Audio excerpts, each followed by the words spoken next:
jako akawuwo. Tulina essuubi mu kkooti. Ensonga lwaki twayita mu mitendera egikkirizibwa mu mateeka. Omusango guno gubadde mu maaso g'omulamuzi wa kkooti enkulu Mukono Alex Mackay Ajij nga baprida basabye omulamuzi aleme kugoba musango guno olw'obusonga obutaliimu oluuyi oluwawaabirwa bwe lwekwasa ng'okuwaayo okwemulugunya ng'obudde buweddeyo ekintu kye bagamba nti si kituufu. Arguments zaffe service bagikola ng'obudde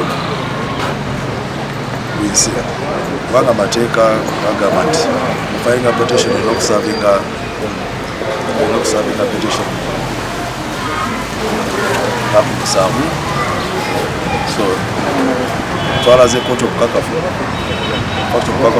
babadde butwa side yabwaba. Oluvannyuma lw'okuwulira enjuyi zombi omulamuzi ataddewo olwange ennaku z'omwezi 14 omwezi ogujja ogw'omunaana okuwa ensalawo ye obanga omusango gwongera okuwulirizibwa. Oluvannyuma lwa kkooti Andrew Muwonge yeegayiridde munne Harriet Nakwedde amuggyeko omusango ku lw'obulungi bw'abantu b'e Kayunga era basigaze obwa Sseruganda bwe baakuliramu ng'abakulira ku kyalo ekimu. Amasomero mangi nnyo ge mbadde nina okugabira desks naye kyayimiriziddwa olw'okuba nina okubeera mu kkooti. Kitegeeza ki? Nze saagala nnyo okubeera mu kkooti era nkolinga muganda sister wange Honorable Nakwedde nti ebintu tubijje mu kkooti tusobole okukolera bannakayunga.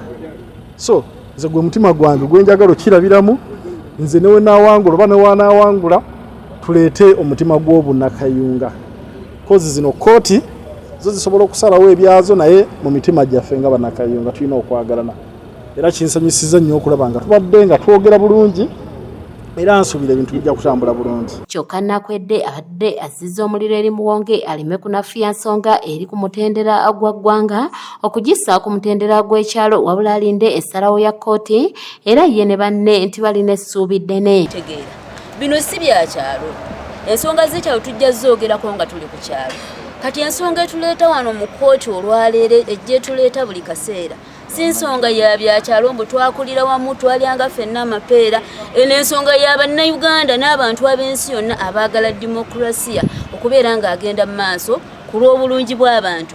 Kati ebyalira jjo byogera mu budde bwabyo obutuufu naye katugamba akalulu kajja ne kabeerawo ne bakola emivyo gyonna egyakolebwa gye mwalaba obulungi n'oluvannyuma ng'era tumaze okukawangula ne bakakwata ne bakawa omuntu omulala eyali talina wadde obuwanguzi. Kozi buli wobeera mu kkooti kitegeeza ssente, buli wobeera mu kkooti kitegeeza budde, buli wobeera mu kkooti kitegeeza kweraliikirira.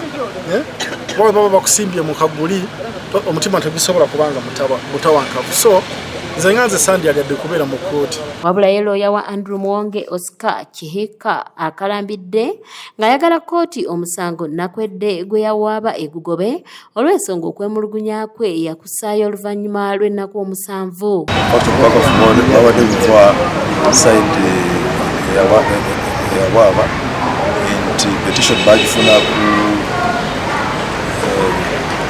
mwaka 10 wa January nebasavinga 13th ne 14th. Kati kale no service tulwekyo petition inokugenda lwekyo amateeka era twataddemu cases endala.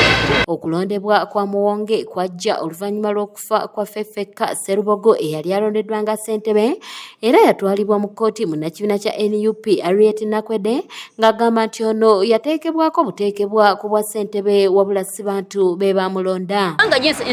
Ensi tejja kumwewuunya nti akoze ekikolobero kubanga ne mwennyini akikola ki ne mwennyini akimanyi kati nga tanalowooza ku byakugjayo omusango jajje agenda ajja atugambe nti bannange omusajja Tibuhabulwa yalagira abasajja be n'abagamba bannangirire naye muli naye kubanga era yakyogera n'agamba nange simanyi bwe nawangula kati bwana ayagala ovuga emyaka gye egy'ekivubuka ng'agivugira mu butategeera tuli ddumu. Y'omubaka Nsanja mu kwogerako naye ategeeza nti omuntu bw'afuna obutali bumativu addukira mu kkooti bw'atyo n'ategeeza bannakayunga okusigala nga bagumu nga bwe balinda ekinaava mu kkooti.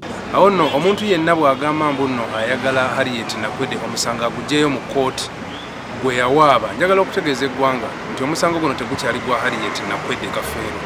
Omusango guno gw'abantu bonna naddala ekibiina ekya National Unity Platform, kubanga Harriet Nakwedde yeesimbira ku kaadi eyo ey'ekibiina ekyo. Awo nno tasobola kujjayo musango okuggyako omusango guno gulina kuggweera mu kkooti.